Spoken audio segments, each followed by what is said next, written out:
Today in Key West History is part of the Florida Keys podcast network.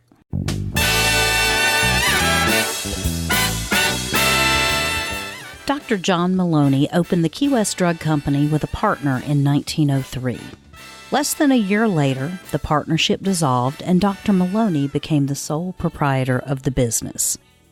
Dr. Maloney was the surgeon for the Florida East Coast Railroad during the building of Henry Flagler's overseas railroad to Key West.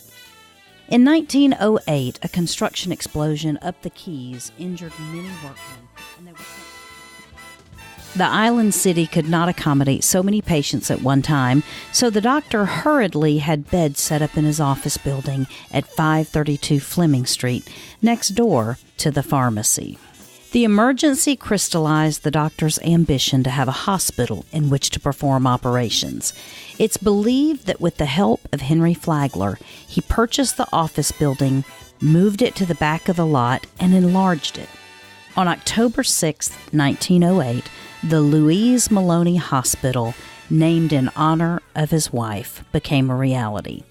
The hospital proved to be too small, so he bought the adjacent home at 504 Simonton Street and connected the pharmacy and the hospital on Fleming Street with an elevated walkway. Upon Dr. Maloney's death in 1916, the hospital was renamed the John B. Maloney Memorial Hospital.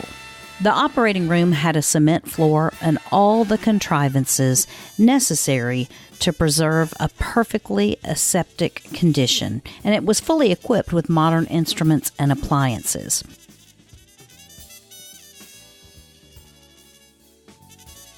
It was reported that from the time the hospital opened until 1912, the hospital had treated 606 cases.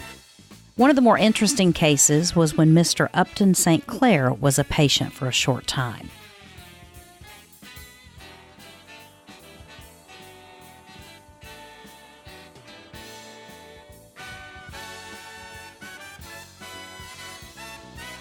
March 11, 1909, that Upton Sinclair, the author of The Jungle, was ill in the Louise Maloney Hospital. He was a passenger on the Mallory steamship Alamo from Galveston to New York when he was taken ill. After a few days of rest, he was released and continued his sail for New York.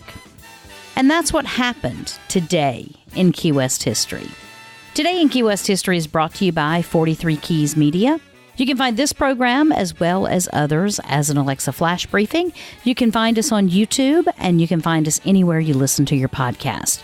So wherever you're listening, subscribe, give us a thumbs up, and never miss an episode. Today in Key West History is a part of the Florida Keys podcast network. And you can visit us at 43keys.com.